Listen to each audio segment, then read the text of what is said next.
Hello everyone, स्वागत है आपका आज के शानदार वीडियो में। वीडियो स्टार्ट करने से पहले आज का लाइक हम रख देते हैं। इस वीडियो का लाइक है 1 लाइक, सो जल्दी से लाइक कर दीजिए। Let's begin the video. Newton चाचा का थर्ड लॉ, इसमें क्या कहते हैं? देखिए, न्यूटन चाचा के थर्ड लॉ को हम लोग एक्शन रिएक्शन लॉ भी कहते हैं। अब ऐसा क्यों, एक्शन रिएक्शन लॉ क्यों, वो मैं बताता हूँ। देखिए कैसे, यहाँ पे जैसे न्यूटन का थर्ड लॉ है, आपको एक फोटो दिखाता हूँ, उससे आप कुछ समझिए, उसके बाद मैं बताता हूँ थर्ड लॉ क्या स्टेट करता है। इस फोटो में आपको क्या दिख रहा है कि एक लड़का है, इस लड़के ने इस दीवार पे एक फोर्स एक्सर्ट किया और उस फोर्स एक्सर्ट करने के बाद उस लड़के को यहाँ पे वैसा ही फोर्स मिला जिसकी वजह से वो पीछे चला गया। अब देखिए, न्यूटन का थर्ड लॉ यह स्टेट करता है कि अगर हम लोग किसी भी ऑब्जेक्ट पे, कोई भी ऑब्जेक्ट पे अगर हम लोग अपना एक कोई भी फोर्स, कितना भी फोर्स एक्सर्ट करते हैं, तो हमें वो ऑब्जेक्ट है उतना ही फोर्स एक्सर्ट करता है ऑपोजिटली।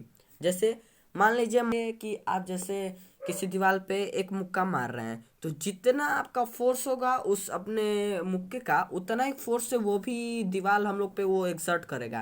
देखिए जैसे ये फोटो देखिए, इस इंसान ने, ये जो आप देख रहे हैं फोटो में, इसने इस गाय को खींच रहा है या बैल है, इसे अपने तरफ खींचा है और इसी बैल ने इसको भी अपने तरफ फोर्स लगा के खींचा है, जिसकी वजह से ना ही ये आगे हो रहे ना ही ये पीछे।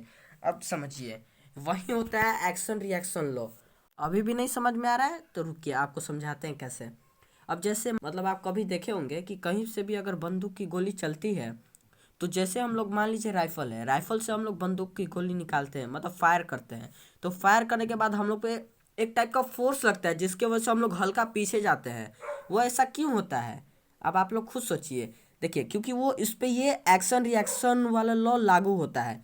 क्योंकि अगर आप मान लीजिए उस पे अपना फोर्स लगा रहे हैं उस ऑब्जेक्ट पे, मतलब जिससे आप फोर्स फायर करेंगे, तो देखिए ये देखिए, जैसे हम आप लोग राइफल को इससे फायर करते हैं, तो इसके वजह से जो बुलेट का फोर्स होता है, जो फोर्स लगता है बुलेट पे, वही बुलेट हम लोग पे फोर्स एक्सर्ट करता है उस गन पे, ऑन द गन। ये रिएक्शन फोर्स हुआ, आने के बाद जो एक्शन हम लोग ने किया, वापस से जो अपोजिटली एक्शन लगता है वो उसे रिएक्शन कहते हैं, इसीलिए एक्शन रिएक्शन कहा गया है। अब देखिए, जैसे आप अब समझ गए होंगे कि जितना हम लोग ने इस दीवार पे फोर्स लगाया है, उतना ही इस दीवार ने हम लोग पे फोर्स लगाया है, जिसके वजह से हम लोग पीछे गए हैं।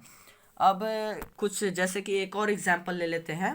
जैसे मान लीजिए आप स्केट बोर्ड लिए हैं और आप बर्फ़ के, मतलब बर्फीले जगह पे हैं। अब वहाँ पे मान लीजिए आप छींक मारते हैं, जैसे स्नीजिंग होता है, तो स्नीजिंग करते हैं, जिसके वजह से मान लीजिए आप थोड़ा सा पीछे जाएंगे, आप देखेंगे कि आप पीछे चले गए। ऐसा क्यों? क्योंकि जैसे आपके स्नीजिंग की वजह से जो आप फोर्स आगे की तरफ लगाए हैं, वही फोर्स ना स्नीजिंग जो है वो आप पे लगाता है, जिसकी वजह से आप थोड़ा सा पीछे जाएंगे। आप ऐसे तो आप समझ गए होंगे कि एक्शन रिएक्शन क्या होता है। अगर अभी भी नहीं समझ में आया तो आप लोग कमेंट कर सकते हैं, मैं एक और डिटेल्ड वीडियो बनाऊंगा इस पर। Thank you and have a nice day.